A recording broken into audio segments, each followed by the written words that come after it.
We're live. All right, thank you, Scott. Well, good evening, everyone. Good evening, Arcadia Unified Community. My name is Ryan Ferran. I'm the Chief Communications Officer for the district, and I will be your moderator this evening. Thanks to everyone for being here with us tonight for our virtual Town Hall Thought Exchange Forum. In just a little bit, I will give everyone the instructions on how to participate and share your thoughts and questions with us. Before that, we will hear from our superintendent, Dr. Van Alstal, who will have some opening remarks for a few minutes to set the stage for this evening. We're also thrilled to have several district leaders on with us for our digital panel who will help answer questions from everyone. So also joining us tonight, in addition to Dr. Van Alstal, Derek Eslin, our Assistant Superintendent of Business Services, Dr. Brent Forsey, Assistant Superintendent of Educational Services, Dr. Kevin Harishu, Assistant Superintendent of Human Resource Services, Greg Gazanian, our Chief Strategy and Innovation Officer, Erica Newkirk, Arcadia Unified School District Nurse, and Dr. Catherine Mahoney, our Director of Special Education. We really appreciate all of you being here with us. Truly appreciate that. Dr. Van Alstal, I'll turn it over to you now for a recap of what brings us all here together tonight for this important town hall centered on our school reopening conversation. Good evening, Dr. Van Alstal. Yes, good evening, Ryan. Very exciting news that we have been sharing. And so I just wanted to run through some bullets of events that have happened since February 15th that kind of led up to this decision, and hopefully will help frame some of the questions that you have tonight that we are here to answer. So following the February 15th announcement from LA County Health Department that it is now safe for elementary students to return to in-person learning, we presented the roadmap to reopening schools and safety plan at the first scheduled board meeting, February 23rd. In that board meeting, we revisited the two guiding principles that we have stayed true to during the pandemic. The first one being safety of students and staff, and the second one being maximizing learning within the guidelines and restrictions given. We covered in depth the facility and procedural safety protocols in place that meet or exceed the state and county health guidelines for reopening, and was very proud to share that work with the community and the board.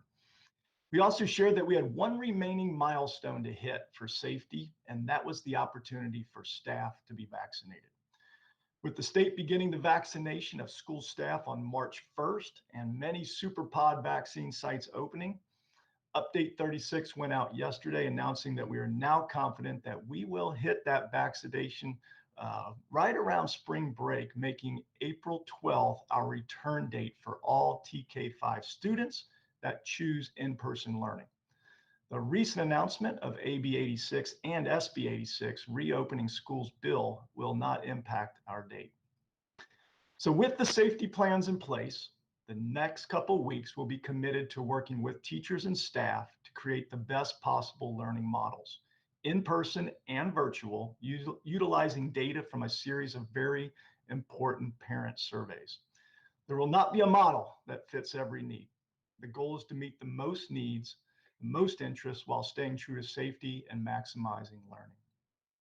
The first survey went out ahead of schedule yesterday, Monday, that determined the comfort level of TK to 5 parents sending their child to in-person learning or to remain virtual. With over 2,000 responses already, the data is split down the middle, 50-50. Once again, that 50-50 split is a good reminder of the personal and collective toll this pandemic has taken on families and the diverse needs that still exist. It is our commitment to you to communicate the process as well as the progress to having parent decisions and schedules in place in a timely manner to allow families and staff to plan accordingly. I hope tonight provides an opportunity for many voices to be heard and to address questions as they rise to the top. Back to you, Ryan. Thank you so much, Dr. Van Alstal. Appreciate that. And hello to our more than 350 viewers watching the live stream. We appreciate everyone being with us tonight. Okay, so it's also my job tonight to introduce you to ThoughtExchange. ThoughtExchange is a crowdsourcing platform that some of you may have used with us recently. We are going to be interactive this evening, and we'll use a live exchange to hear from everyone on the live stream in real time. First time doing this, nothing like doing it in front of almost 400 people. So bear with us. We appreciate everyone being here. So in a moment, I'm going to bring up an invitation so you can access the exchange. After entering the exchange, we ask that you first answer the section that reads "a few quick questions" and follow the orange arrow after that. It's actually one quick question asking if you are a parent, guardian, staff, student, or community member. Then again, follow the orange arrow. You will then be asked to share your thoughts in response to our open-ended question. Next, you will consider and rate the thoughts of others on a scale of 1 to 5 stars. Rate it 5 stars if the thought resonates with you and you want to hear more about it from Dr. Van Alstal and our staff. 1 star if it's something that is not important to you and you do not want to hear more about it. After 8 minutes, I will close the exchange so that Dr. Van Alstal and our team can respond to some of the top thoughts that are highly rated, meaning they are important to the group here this evening. When we are done and the town hall is complete later tonight, I will reopen the exchange so that you can continue to add and rate thoughts. That way, those who could not join us tonight can add and rate thoughts as well. We will leave it open until 5 p.m. tomorrow, Wednesday evening. Okay, so right now I'm going to share my screen. Please give me a moment. In a second, you should see a couple of ways to participate.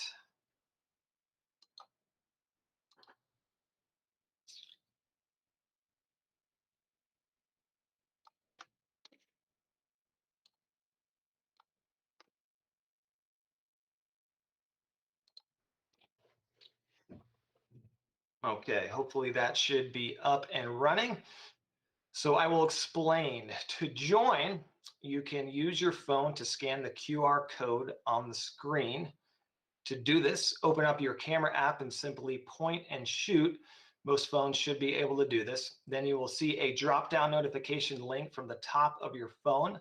Click on that and it will take you to the exchange. Otherwise, you can open a new browser and simply go to tejoin.com and enter the 9-digit code 577-245-452. It should be right there on your screen for you to see. And I'll give everyone a brief moment to log on and access the exchange.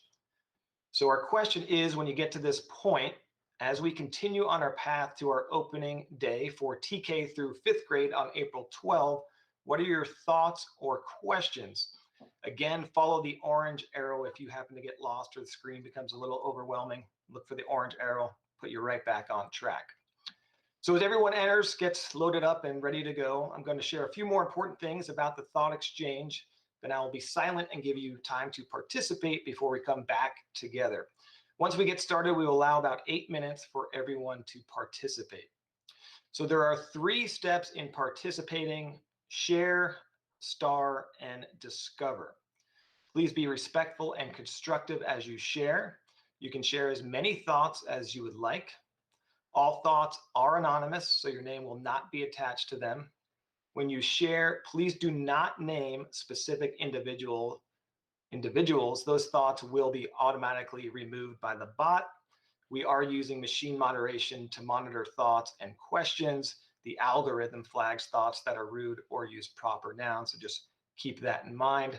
In the star step, where you consider and rate thoughts of others, you can rate as many thoughts as you would like. A good suggested range is at least 20 to 30 thoughts to see a variety of perspectives, and we have a lot of people on tonight, so that should be easy to do. And you do not need to go through and rate all the thoughts. Once we see the participant numbers climb, I will start the timer and give you some time to participate in silence, and we will set the timer for 8 minutes.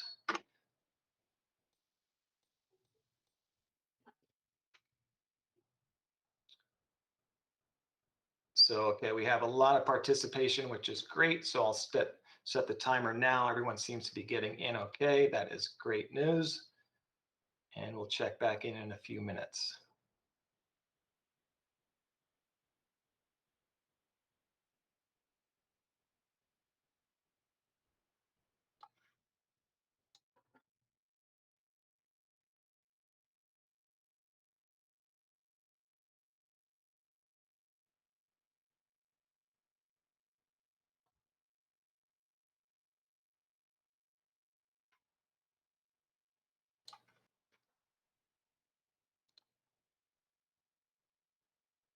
And if you're just joining us, you missed the QR code, you can still join by going to tejoin.com and entering the 9-digit code. You see it there on the screen, upper left corner, 577-245-452.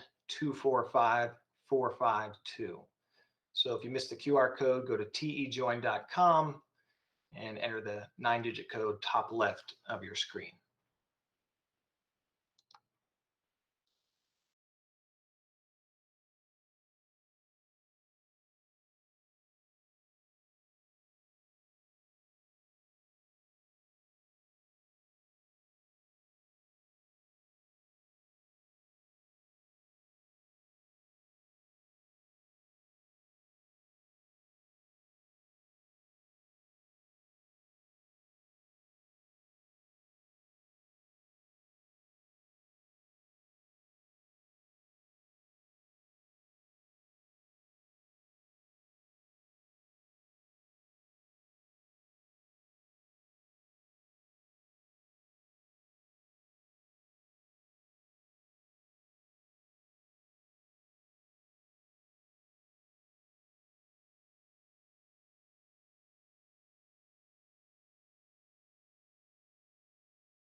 Okay, so about halfway through, a lot of thoughts and participation, which is great.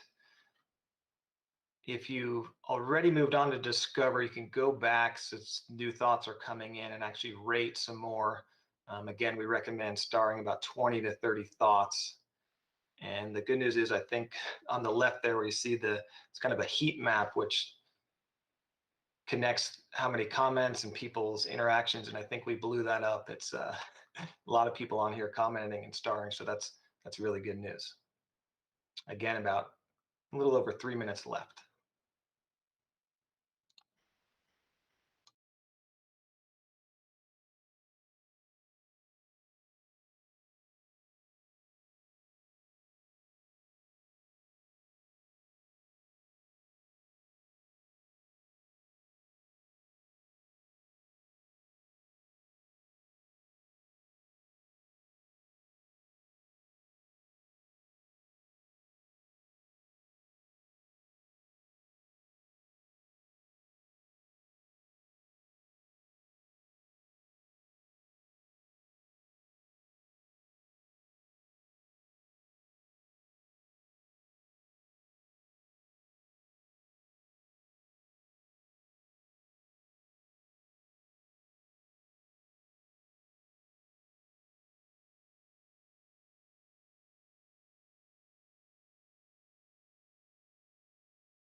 Okay, so about 2 minutes left. If you haven't moved on to the star step, please do that now. We will give you 2 more minutes to rate thoughts, and that's what really helps move the thoughts and conversations, those questions to the top. So rating is definitely important. Then I will close the exchange so we can review the results together. After tonight's event, I will reopen the exchange and it will stay open until tomorrow evening at 5 p.m. So if you wish to contribute more thoughts, star more, or somebody wasn't able to make it, we'll still leave it open later this evening as well. If some thoughts are still coming in, I'll give a couple more minutes. I don't want to cut anybody off who hasn't had a chance to get their thoughts in. So we can extend the timer, but almost 400 thoughts, which is great, and over 8,000 ratings. So thank you all so much. Appreciate it.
Okay, there's still some thoughts coming in, so we'll give it another couple minutes. And full disclosure, I'm looking at like 19 screens here, so my live meeting is a little bit delayed from the YouTube link, so there's a 20-second delay. So if my timing is a little off, pardon me, there's several screens and there's a little bit of a delay. We push our meeting out to YouTube, so thanks to Scott for mentioning that. But still a few thoughts coming in, so we'll give another minute or so to everyone get their thoughts in. The timer is just kind of an artificial timer. The exchange is still open, so go ahead, take another minute or so.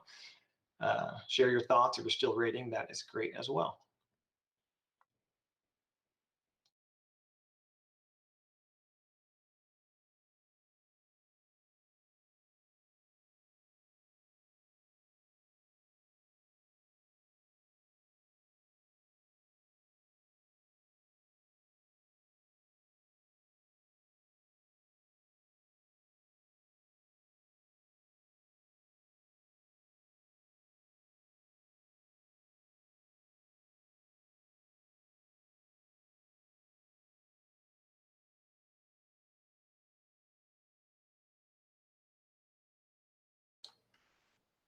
Okay, looks like the thoughts have slowed down coming in, so we'll close it in just a minute. So time is, we'll call it time now. So we really appreciate everyone.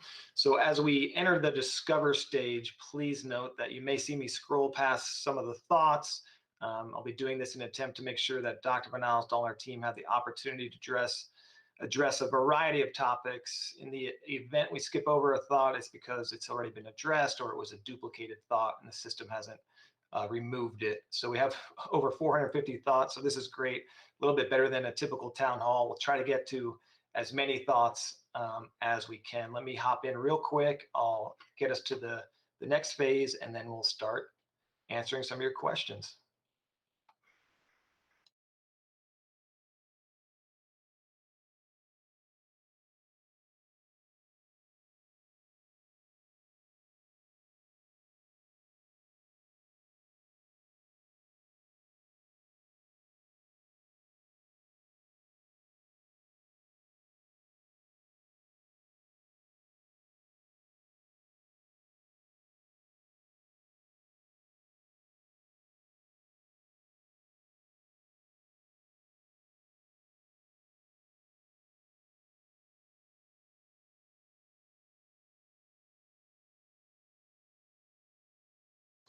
Okay, we've made it. Thank you for waiting for the delay between systems. Really appreciate that. So Great participation. You can see the numbers there on your screen, 378 people participating.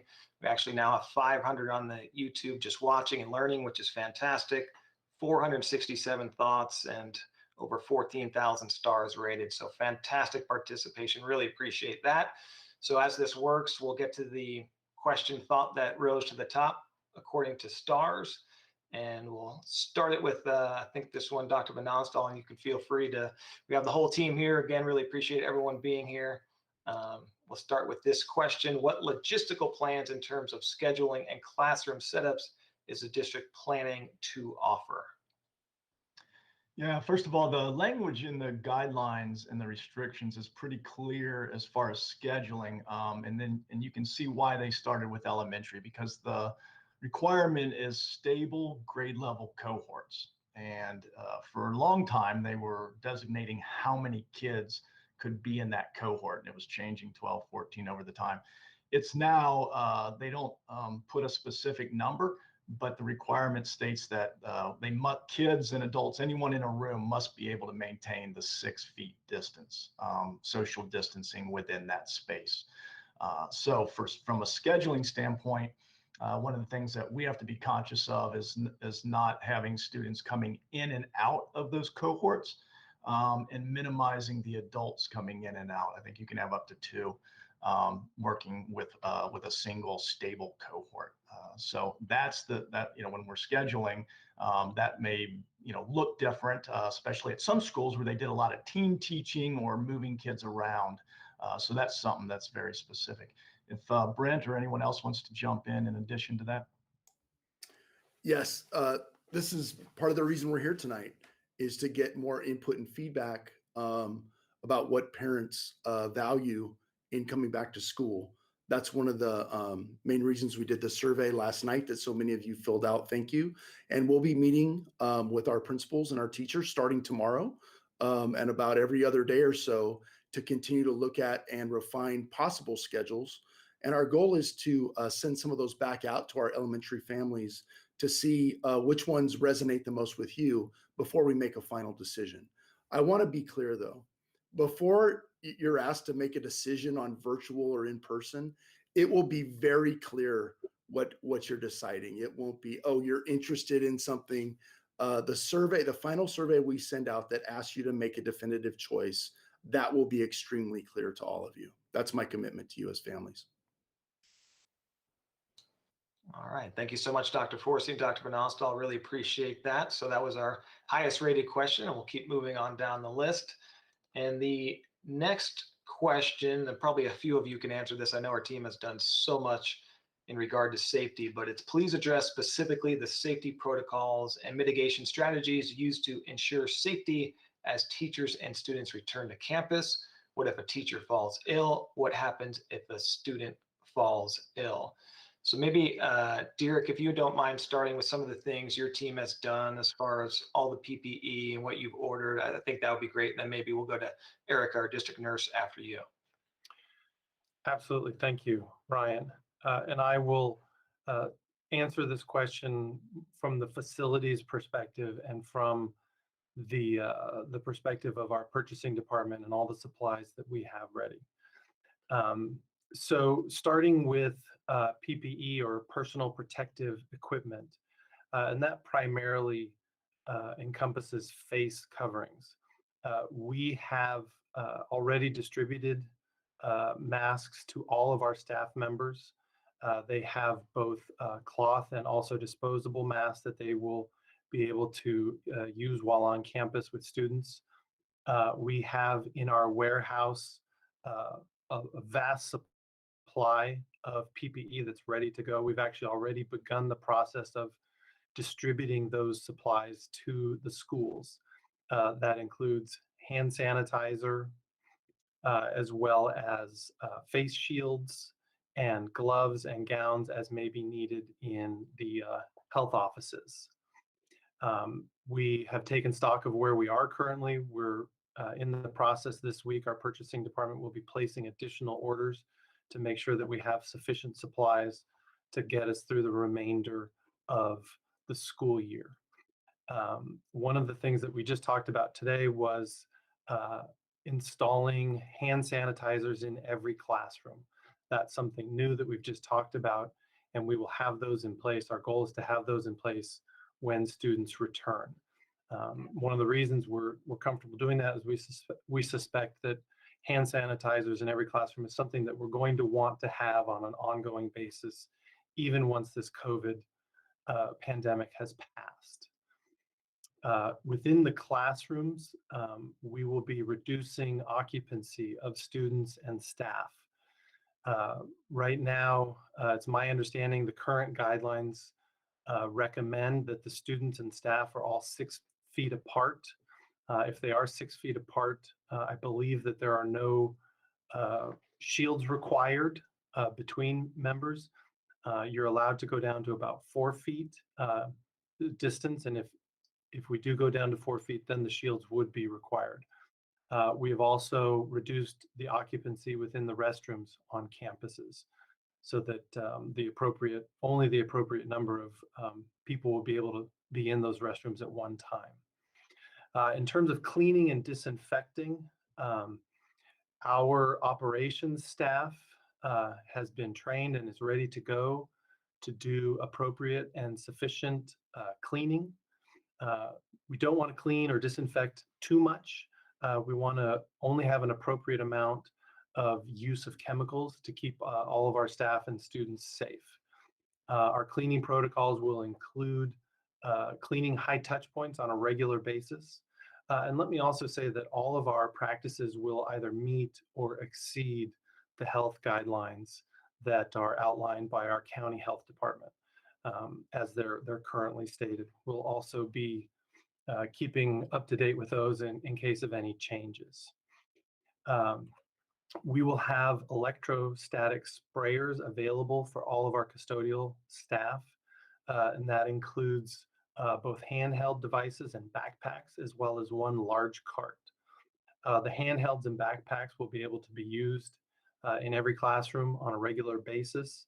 The benefit of an electrostatic sprayer is that just like with static cling, things stick to other things. The disinfecting spray that comes out of the sprayer will stick to surfaces better, and that will disinfect within 15, 20 minutes.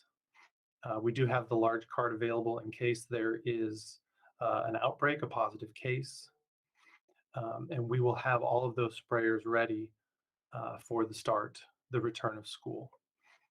In terms of ventilation for all of our classrooms, we have always had a regular preventative maintenance schedule where we replace filters on a regular schedule, whether that be monthly or quarterly, whatever's needed.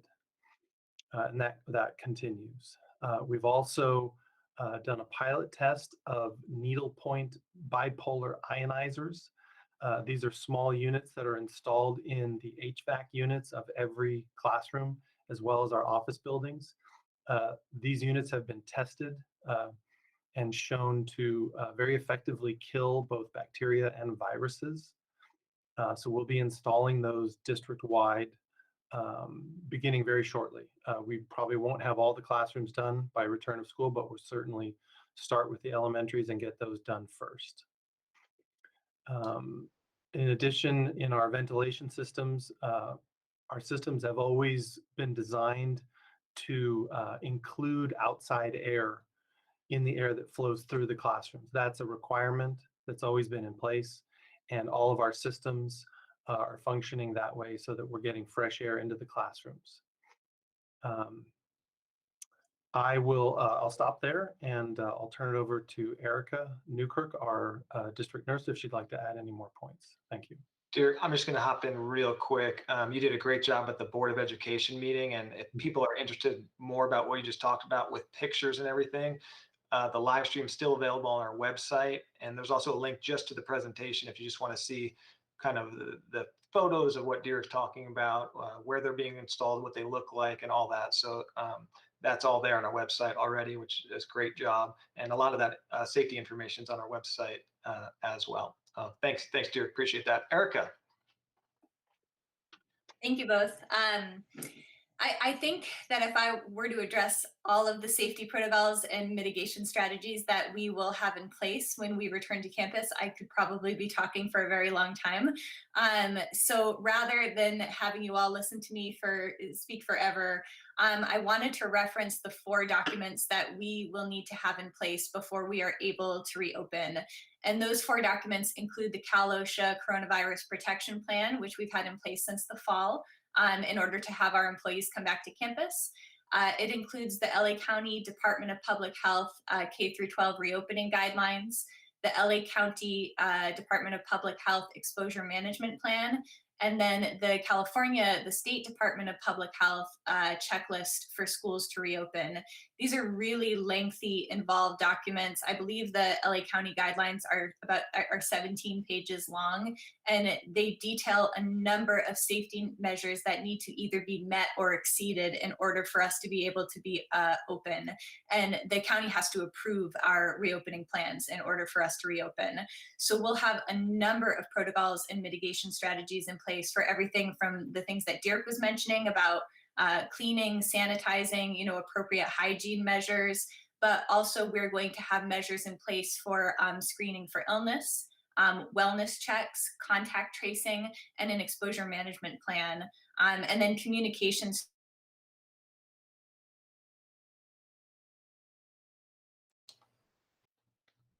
We were doing so well with Erica, and then we lost the signal. That happens when you do it live. We appreciate that. And Erica also gave a report last Tuesday at our Board of Education meeting with a lot of that information. And I see Erica's rejoined us again, so thank you so much, I'm Erica. so sorry. Of course, my meeting ended right then. So I did want to just briefly mention, and I'm not sure if you mentioned this, Ryan, but we do have a robust exposure management in place that actually has been utilized even among our staff. And if we should have a teacher or a student who becomes ill during the school day, we're going to follow the protocols that were outlined by the LA County Department of Public Health. Those have changed a number of times since this has started, and they might change more as things go on. But as Ryan might have mentioned in our board meeting, I went through the current protocols that tells us specifically what we would need to do if we have a teacher become ill, if we have a student become ill, how we would go through and then notify families, and then what our next steps would be in partnership with the Department of Public Health. And I'm not sure if I missed something else you said, Ryan, but No, we're grateful you are back. Thank you so much for doing that so quickly. We really appreciate that. That is an important question addressing, I think, what happens if a teacher and student falls ill. So thank you so much for addressing that. And I'll throw out the obligatory disclaimer that this is as information that we have it today. We all know that things have changed as we progress through tiers, regulations change, they may change again. So this is as of today, and we're always watching the latest information. So thank you guys so much, Derek and Erica. Appreciate that a lot. So we will move on to our third most rated question, and that is, will virtual and in-person teaching be done simultaneously by the same teacher? Informs what choice we make in person or remain virtual. Common question we've been getting: what is it going to look like when we return? Again, still a lot to sort through with surveys and all that. I think I'll throw this over to Dr. Forsey. Dr. Forsey, any thoughts on this question? Yes. Should I answer it as the assistant superintendent or as the father of a kindergartner and a fourth grader in the district? That's my first question.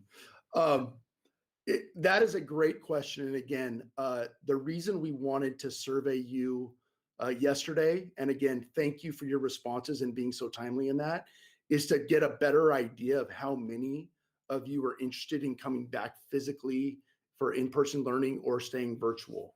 And so your data is going to be something we're going to be looking at with our teachers and principals tomorrow to start thinking about, is it possible to do both at the same time? Is it possible to do both at different times? And so this information from the survey, this question is core to what we're going to be tackling tomorrow when we really start looking at schedules. Thank you very much, Dr. Forsey. Appreciate that. So we have a few questions again that kind of repeated the what happens if a student falls ill, teacher falls ill. I think we addressed that. If unless Erica, you want to add anything to that? I know that's a popular question, but I know we just talked about it. So we will cruise through some more of the questions here.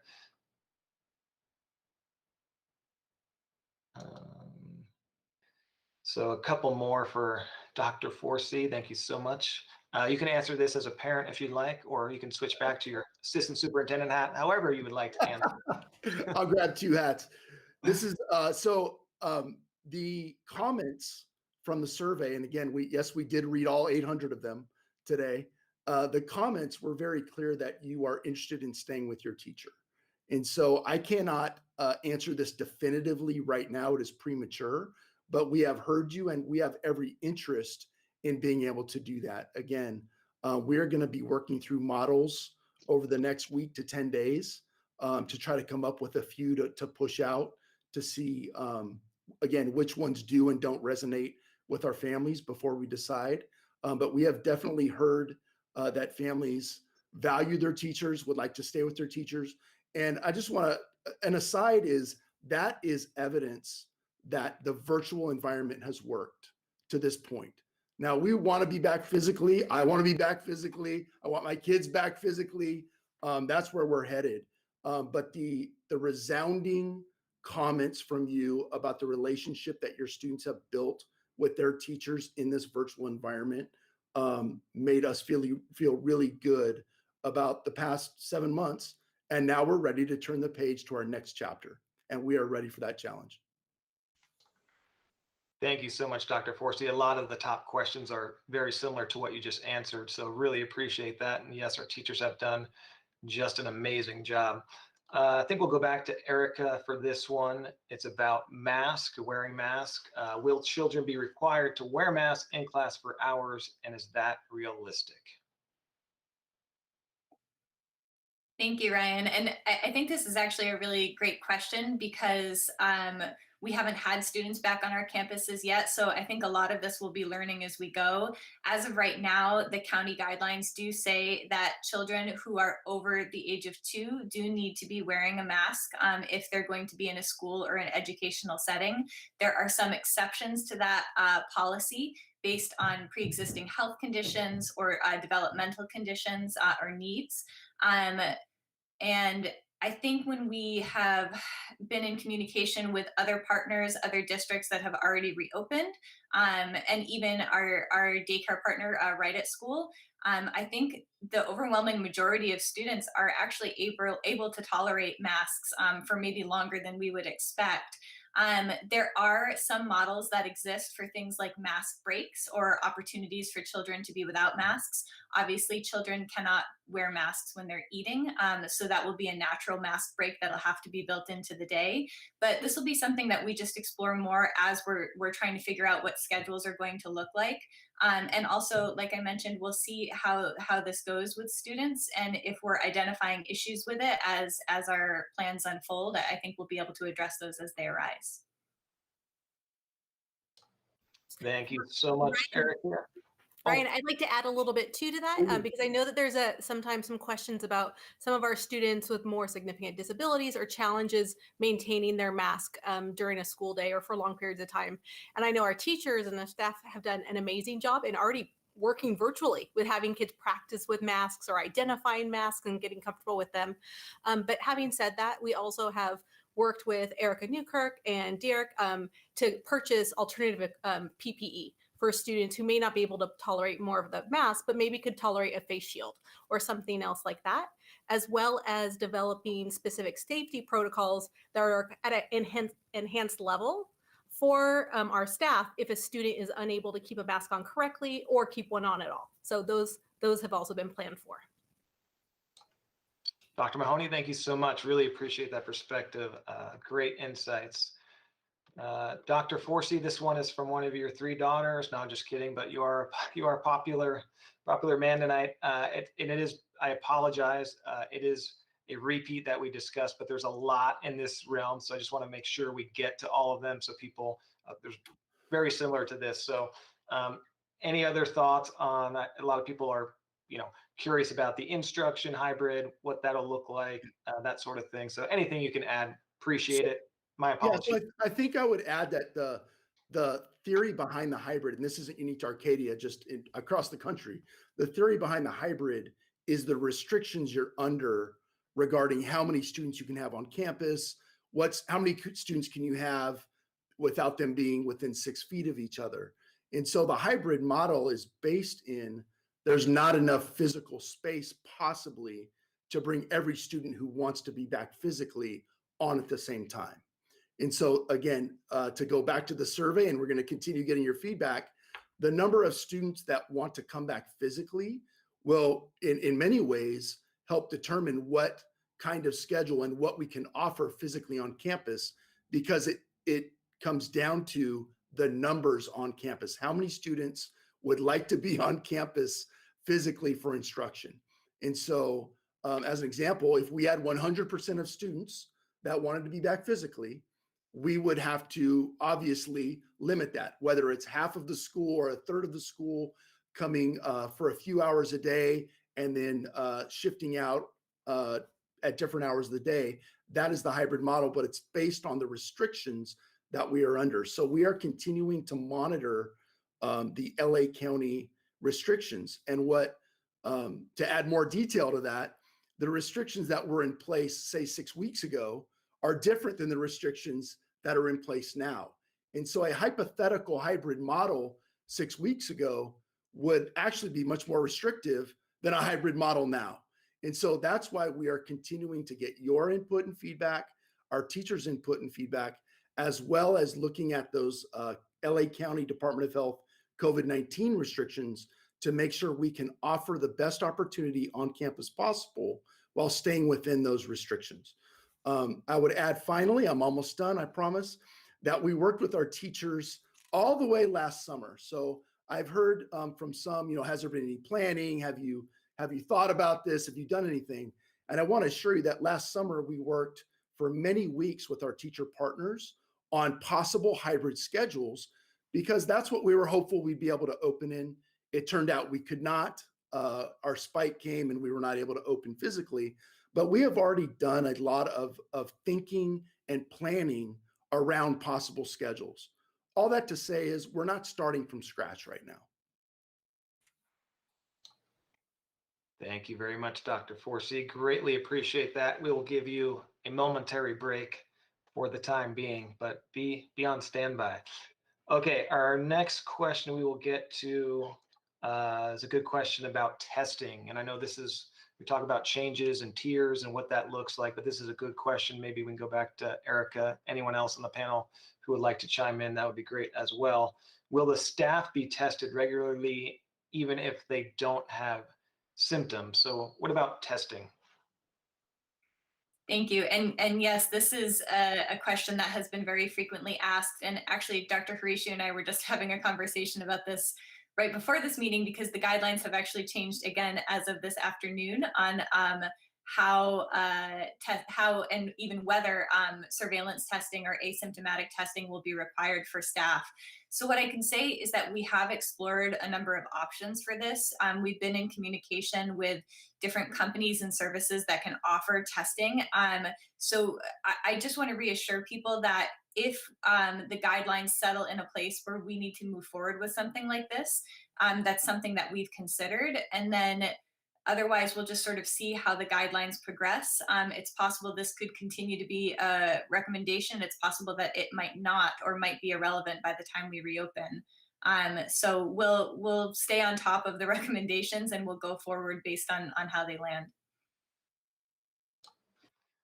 Thank you, Erica. And this one might be coming right back to you, but maybe Derek as well. I know there's a lot of planning with logistics, desk, and all the like. How many students, when we return, I guess at least initially, will be in a classroom at one time?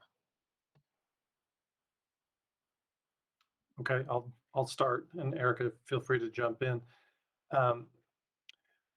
Again, as the guidelines are right now, there is no maximum number allowed, but it's really about the distancing between the students and staff within the classroom. So the recommendation is 6 feet. If everyone can be 6 feet apart, there is no shield required between people in the classroom. We are allowed to go down to a 4-foot distance between students and staff. And if that's the case, then shields between those people in the classroom would be required. And just logistically, in terms of teachers back in their classrooms and getting this work done, we're going to be allowing the teachers the agency to make the decision themselves for their own classroom, how best to reorganize the physical space. It's based on their needs and their teaching style and the material that they're going to be covering with their students. We will have staff available, both operations and maintenance staff, available to support all of our teachers with the physical rearranging of their classrooms when that time comes.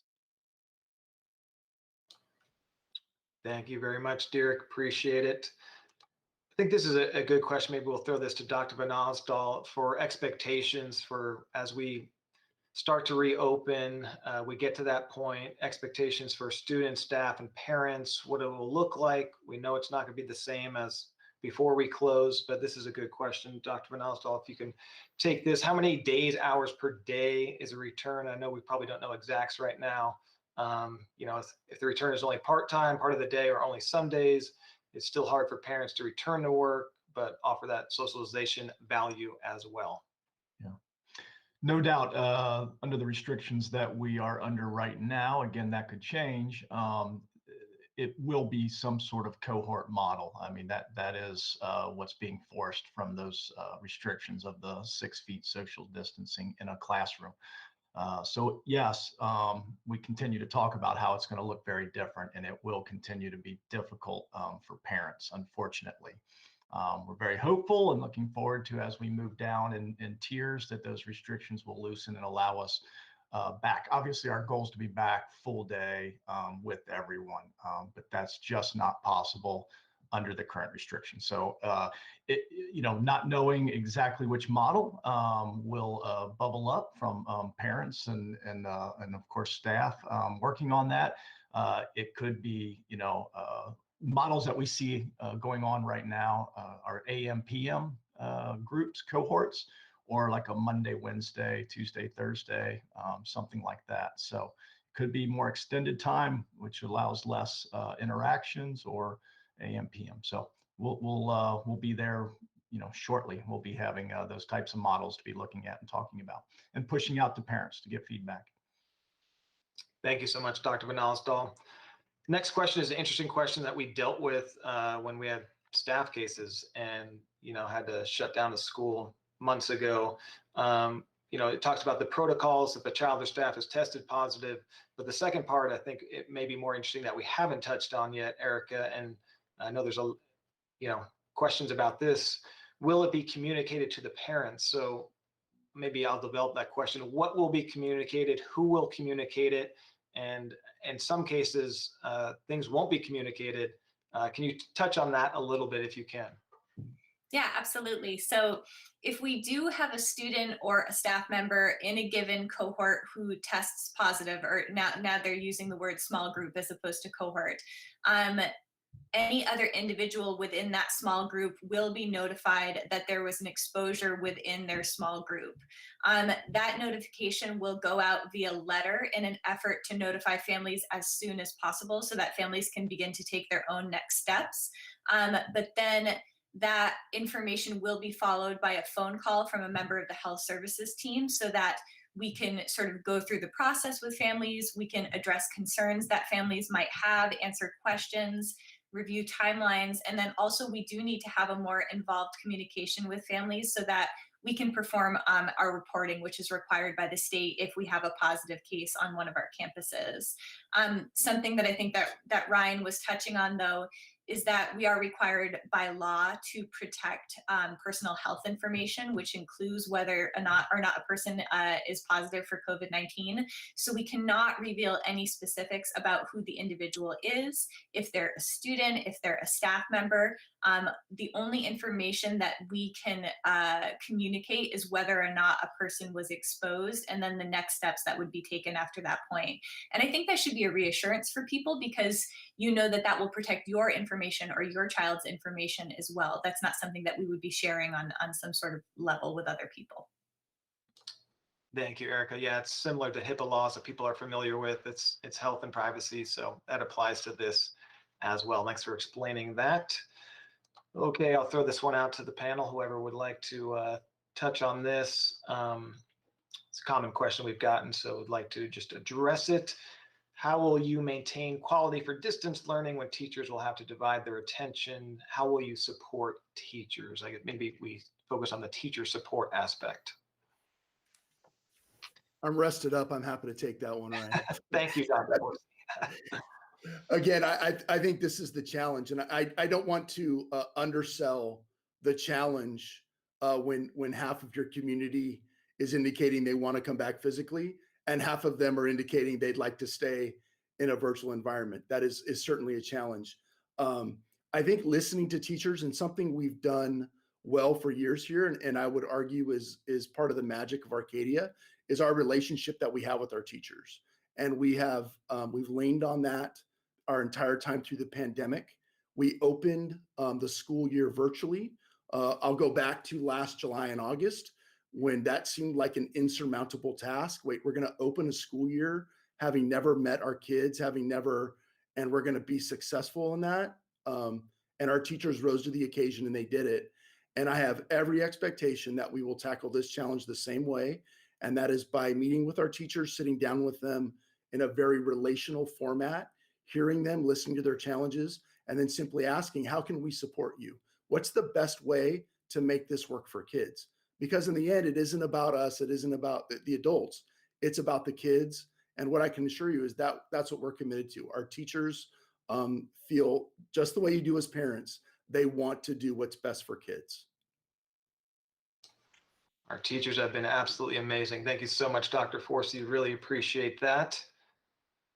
Next question is an interesting one, and I know this changes a lot too with guidelines and tiers and where we're at, but it's a good question. If there are breakouts, will schools close again? Disruption, change, especially with only 8 weeks left of the school year. Any volunteers to add some insights into that? I can address the outbreak part of this at least. So if we do have 3 cases on a given campus, that would require us to take the next steps and to communicate that with the outbreak management team at the Department of Public Health. Within that communication, if we decide that the 3 cases meet what the Department of Public Health calls outbreak criteria, it could be decided that the school would need to perform a hard shutdown for a minimum of 2 weeks in order to hopefully slow the community spread of the illness, and then also for us to perform, whatever deep cleaning strategies we might need to implement at that point. That being said, that's only one individual school site. If we were talking about a much larger scale shutdown, like a district-wide shutdown, that is much more difficult. In order, at least the most recent guidelines that we have for that is that in order for us to move towards a district-wide shutdown, we would need to have at least 25% of our schools closed because they were meeting outbreak criteria, which would be evidence of very, very widespread community transmission, which is why that recommendation exists. But hopefully that would be very unlikely as we move forward and as our numbers in the county and in the area get lower. I'll just add, Ryan, that has also been a change for the better, in that in December, the guidelines were strict in that if there was 3 cases, it was an automatic hard shutdown, and that's what we experienced at the high school right before the holiday break. Now, as Erica mentioned, they've thrown the word in, it may be a shutdown, but they, under consultation with the health department, they will determine that. So it doesn't automatically mean a shutdown anymore, which is better. Thank you, Dr. Bernalstal and Erica. Okay, our next question is a good question that I know people are wondering about. We talk about expectations when we come back. Will students be allowed to socialize during break times, or do they have to stay away from each other all day? So when we do come back, what does that look like? Especially with elementary kids, it's not always easy to keep them apart.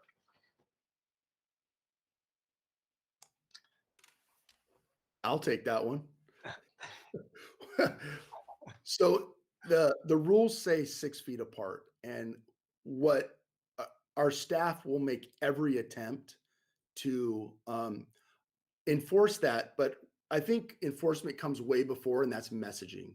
And so when students come back, we need you as partners to help us in that messaging with your students. We know they're going to be excited to be back on campus. We're all going to be excited to be back on campus. But the more you can message as parents to your kids that at this time, it's just not a good idea to go close to their friends, to hug them. I know they want to. And then we will reinforce that on our school campuses as well. We know this will be a challenge. We know, especially the very little ones, in understanding that. And we absolutely understand the challenges in that. But the only way to be successful is to truly partner with you as parents in you sending that message at home, and then us at schools reinforcing that message. Thank you once again, Dr. Forsey, and please don't go far. This is an interesting question about teachers, and will students have to change to a new teacher? Will classes have to be shuffled? And probably a different level conversation, but we'll talk about elementary. So that's the quickest to come back. We're here to be transparent. That is an option. That's not my favorite option. That's one of the things we're taking feedback on. And again, why the survey and the results of that survey are so important, and the continuing surveys that we will send out become even more important as we get closer to a decision of what we can offer. And so the question is, will students have to change a new teacher? At this time, no, but I can't say definitively that would not be a possibility. Everything at this time is a possibility, but kids will be at the center of our decisions. Thank you, Dr. Forsey. Appreciate it. We'll give you a brief break. We'll bring in Dr. Van Alsdahl. Question about, it is important for the district to be transparent about their plans to reopen. I can't make a decision about whether or not to send my children back. I guess looking forward, what will be some of the things we'll continue to do to communicate, get parent feedback, and be transparent about our process. Yeah, and I think as parents are watching this progress, as they get the surveys, as they at their own comfort level look through our safety documents that are on the website, and we will continue to give updates and report to those. I hope that our goal is that as parents, you have all the information to make the best decision for you and your family and your child. Our goal is to make sure that you have that information. That's what we're going to be doing over the next couple of weeks as we are pushing these possible models out and co-creating what it's going to look like, and then being very specific before you have to make a decision. It won't be vague. It'll be exactly, this is what your child's day would look like if they choose to come on campus physically, and or this is what it will look like virtually. So you're going to be equipped with all of the information to make the best decision for you. Thank you, Dr. Van Alsdahl. Appreciate that. This is a good question that even to the beginning of this, travel was a very interesting factor for everyone considering when coming back, leaving, breaks, and all that. So it's a good question because with the elementary reopening comes right after spring break. How do you intend to enforce the current self-quarantine after travel since school is starting the day after spring break? Erica, you've been so kind. Can I go to you one more time if you have any insight? So I think the first thing that I might mention is that I don't know if the current self-quarantine guidelines will still be in place. If you all recall, over winter break, the self-quarantine guidelines were in place for even individuals who had traveled out of the county. And then actually within a month that had relaxed to just out of state or out of country travel again. And as of right now, it's a recommendation, not a requirement for individuals to self-quarantine. So it's difficult to say right now how we would land on that because we don't know what the guidance will be when we get closer to that point. But I think I just want to echo what we've said all along, that the safety of our staff and our students is our priority. So I think we'll sort of take the guidelines as they come, and wherever they land at that point, we'll definitely take that into consideration when we're planning return to campuses. Thank you so much, Erica. I appreciate that. So we've hit the 8 o'clock hour, but I know there's still questions we want to get to. A lot of them are very similar in nature, so we're kind of skipping through those, the ones that we answered. But we're all willing to stay on past 8 o'clock to get some more questions answered. So appreciate the panel. I don't know if you knew you were willing to stay on, but greatly appreciate all of you still being here. If you do have to attend to family or something, please go ahead. Those who can stay on, please do. Interesting question right now. What do teachers in the district want regarding in-person versus distance learning? We support teachers. I'll jump in, Ryan. One of the things that we've learned over the course of this pandemic is that we've stretched our tool belt as educators, and how we reimagine what schools look like in the virtual world, and teaching strategies. And so I'm not sure there's a one answer that would fit all of our staff, our teachers. It's not a one size fits all. So I've talked to some teachers that have really seen the strengths in the virtual teaching, and have told me they have better connections, relationships with their students, being able to spend more one-on-one time with students in that virtual environment.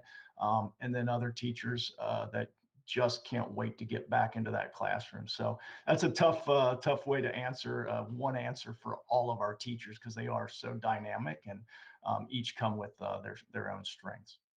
I don't know if anyone else wants to jump in. Can I share? My answer would be the same as Dr. Van Osdal, but the fact that our community elevated that speaks to our community and the relationship our community has with our teachers, and wanting to know, what do teachers want to do? And so I would just speak to the fact that that thought was elevated to this level, speaks very highly of our community. So thank you. Yeah, appreciate that question. And speaking of teachers and supporting them, here's another good question in that realm. We talked about, Dirk, you talked about this maybe a little bit. We'll shift the angle a little bit for this question. This one is a little bit different. Will there be specific guidelines provided to teachers for classroom setup? We talked about what we're doing. What support will teachers get in this realm as they come back to help set up and do everything safely for their students? Yeah, so I'll just reiterate that we will ensure that the teachers, how they're setting up their classrooms, do meet the health guidelines at a minimum. We have an idea of what those guidelines are today. They may look different by the time we're planning on having students back, but we as a team will be keeping up to date with the current guidelines, and sharing those, passing those on to the teachers, and again, allowing them some freedom to make decisions within their own classroom, what works best for them, and then provide them the support to make those changes to the classrooms. I can add on to that, Ryan, if you'd like. We intend through educational services to give teachers a couple of maps, basic maps of what a classroom layout could look like within the regulations. That if a teacher says, I want to focus on how I'm going to bring kids back, just give me something. So we will have a plug and play map that people can use. And then, as Dirk mentioned, we don't want teachers who have very creative ways of using their classroom space to be restricted to that. And so teachers will have the agency between a map that is created that we can just set it up that way, and the guidelines are 6 feet apart. And so you can maneuver that map in a way that fits the way you want to instruct, but also stays within those guidelines. Thank you for adding to that, Dr. Forsey. Appreciate it. And Dirk, will probably come back to you because it's along the same lines, but it's a more specific question about disinfecting classrooms throughout the day. What will be the process as far as frequency and how that will be done? We have a lot of classrooms throughout the district. Your thoughts on that? Yeah, thanks, Ryan. So I just want to make a distinction between cleaning and disinfecting. We will be regularly cleaning high touch points on campus throughout the day. In terms of disinfecting, at this point, I would say this is probably not something we would do throughout the day. In reading through the current guidelines, they do talk about the need to clean and disinfect if a desk and a chair is being shared between students, like say a Monday, Wednesday, and a Tuesday, Thursday, where different students are sitting in the same chair and desk. If that's not happening, if one student is sitting in that desk and that chair every day, or they're the only student sitting in that desk and that chair, then that furniture does not need to be disinfected according to the current guidelines. And so now we do plan to disinfect classrooms regularly. Honestly, probably not daily. We haven't determined what that schedule will be yet. Because as I mentioned earlier, there's the flip side, which is we don't want to do too much cleaning and disinfecting. We don't want to unnecessarily expose our staff and students to chemicals that may cause them harm. Thank you so much, Derek. Appreciate clarification and expansion on that question. Before we go on, I just want to give Dr. Mahoney, you've been so great to be with us, our Director of Special Education.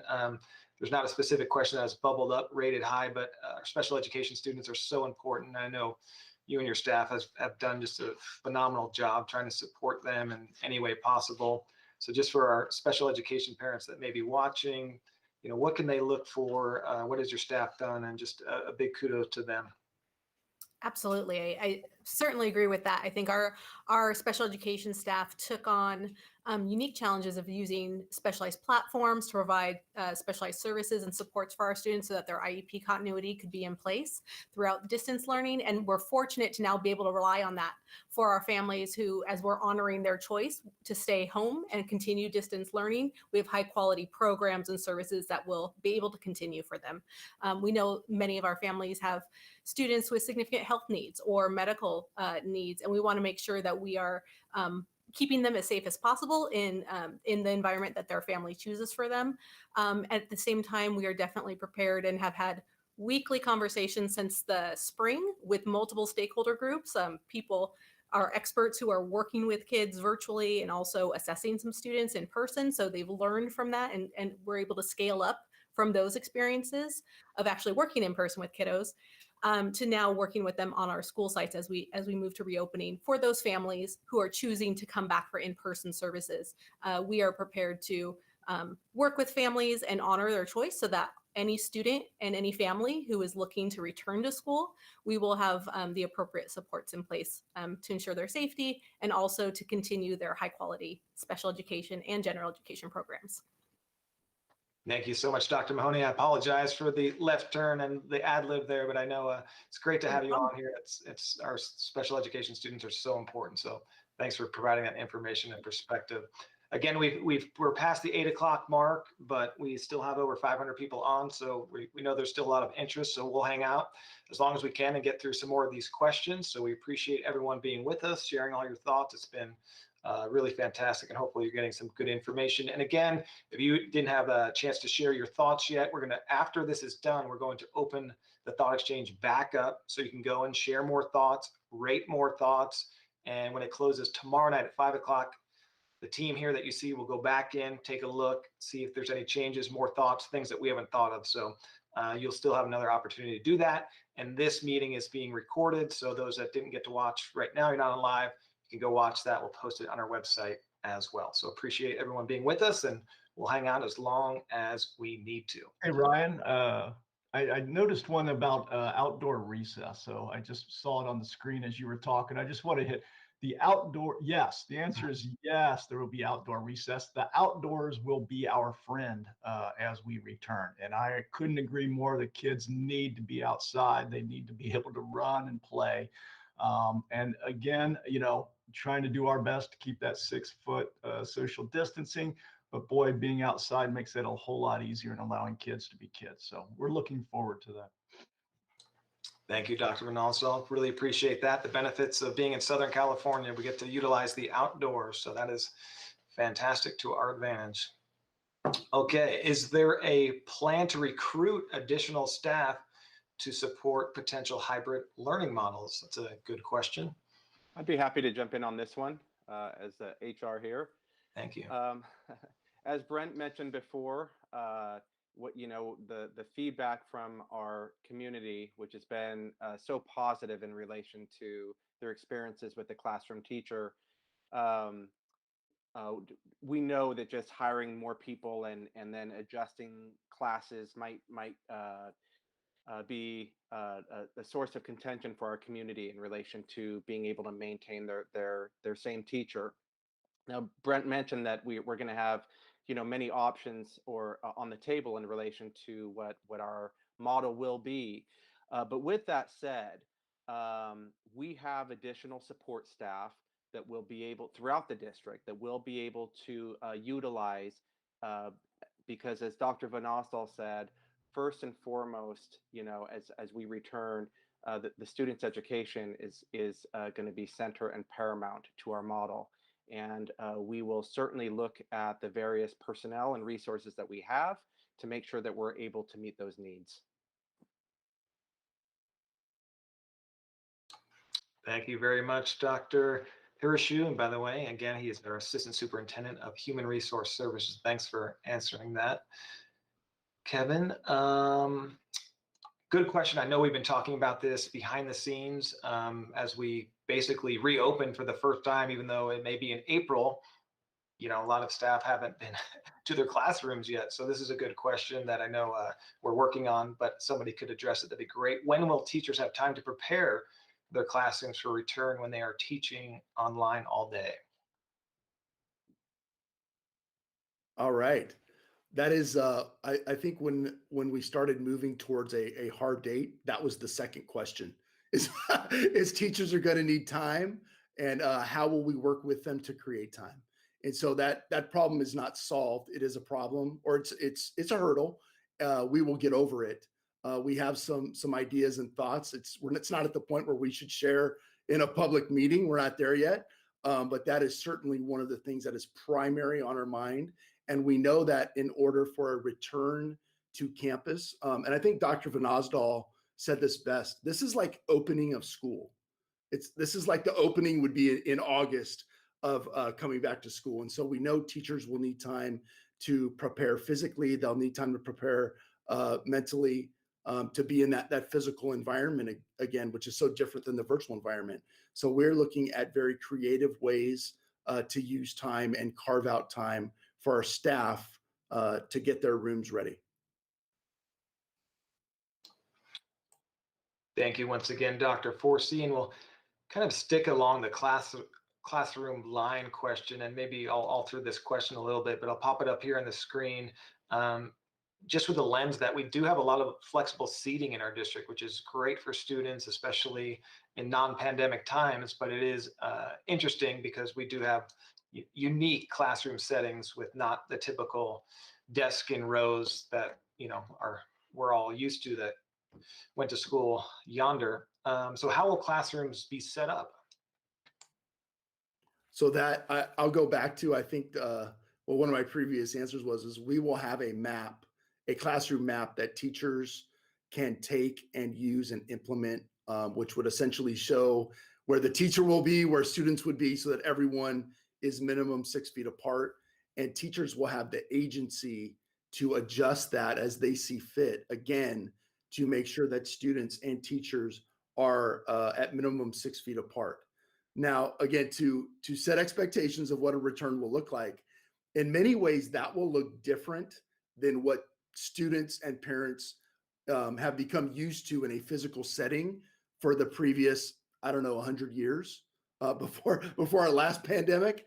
And so the requirement to stay physically away from each other will present some challenges in the instruction and return to a physical setting.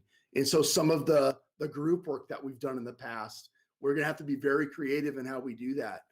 Some of the time where the teacher was very physically near a student thinking teaching a very young student about reading, and they're right there with them. And some of that may be restricted. We may have to be creative with pointers and things like that. So it will look different. We want to make sure that we're setting expectations appropriately. A return to school will look different, but we're very confident that our teachers can do it. We will be there to support them, and the classroom will be set up in a safe way. Thank you, Dr. Forsey. Appreciate that. So as we wrap up, I'm pretty sure we hit all the themes throughout the thoughts and questions. So I greatly appreciate it. If we did not, I apologize. That is 100% my fault. We have 467 thoughts. I'm trying to go through and make sure we don't skip any, but repeat, not go over the same ones that are asked. But if you do have a question, a thought that was put in there that we did not get to, feel free to email news@ausd.net. I'll get it to you as soon as we can. We appreciate the opportunity. Before we sign off, though, I'll give the panel one last chance if they wanted to address something that they thought about later, or a question that they thought of. So if anyone on the panel would like to add anything before we close, that would be great. If not, we will. Can I add something before we go? Absolutely. As we return, this is a partnership. And I guess if you leave with nothing else, our return to school will be a partnership of families and students and teachers and educators coming together to make what we can the best experience for kids in what is going to be new. They've been away for a year. We recognize that, but the magic will be in the partnership with our parents and families. Yeah, so well said, Dr. Forsey. Really appreciate that. And we appreciate the support. People have been absolutely fantastic. We know there's differing opinions on this, but the support for our teachers, staff, and students and community has been amazing. So I echo that and really do appreciate it. So before we go to Dr. Van Alstall for some closing, just one last chance around the panel if anyone has any closing thoughts. And then if not, we'll go to Dr. Van Alstall.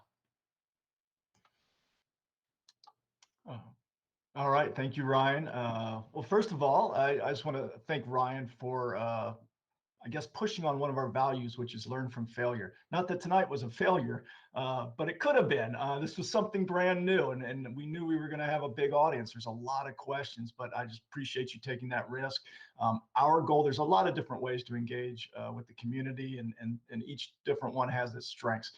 Using this platform is about getting the most voices out and in your own handwriting, because we get to read those and really kind of hone in on what's the themes and what are people thinking, just like the survey where people wrote in about their teacher. That meant a lot to us. We learned a lot through that. So thank you all. Thank you to the community. Thank you, Ryan, for putting this on. Continue to bring your questions. I think Dr. Forsey said it best, is that we are moving forward to a date that we are going to have our students back on campus, and we are going to do that together, and we're looking forward to that date. So thank you, and look forward to many more of these where we can continue to answer the questions and move forward with our progress. All right. Thank you so much, Dr. Van Alstall. Appreciate it. And for more information on our coronavirus updates, plans, safety plans, and the like, AUSD.net. And we look forward to hearing from everyone. Panel, thank you so much for staying late with us, 8:20. I know you have things to get to, families and everything, but thank you so much. Really appreciate it. We had over 500 people joining us, so very important. So thank you to everyone. Everyone have a fantastic night. Thank you so much. Thank you, Ryan.